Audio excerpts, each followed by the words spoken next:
Zdravo Bosno, uvijek zdravo da si. Tvoja pjesma nek te uvijek krasi. Zdravo Bosno, uvijek zdravo da si.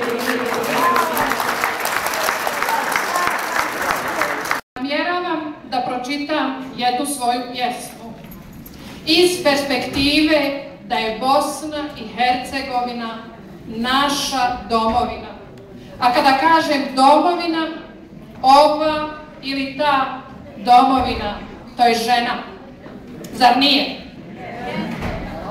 Kada je to žena, to je ženska perspektiva. Pa sam uzela namjerno i bavila se, jer s tim se baviti je lijepo. Jesam li ja Bosna? Reći ćete možda, poslije kad ja pročitam. Prepoznat ćete, jer ja sam prepoznala sebe u svim ovim riječima. Pjesma zvuči možda čudno, nije ni jednog oblika, nije prepoznatljiva, nego su samo riječi ili samo osjećanja. Ta osjećanja probude se u meni, u utrobi, upravo kada slušam sve ovo što ste vi slušali. Pjesma ima naslov Hoće nešto da mi bude. I našoj Bosni hoće nešto da bude.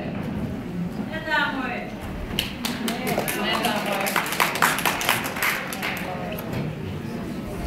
Sretna, sjetna, treperim, drhtim, čujem, žmirim, krvarim, patim, ćutim, gledam, volim, živim.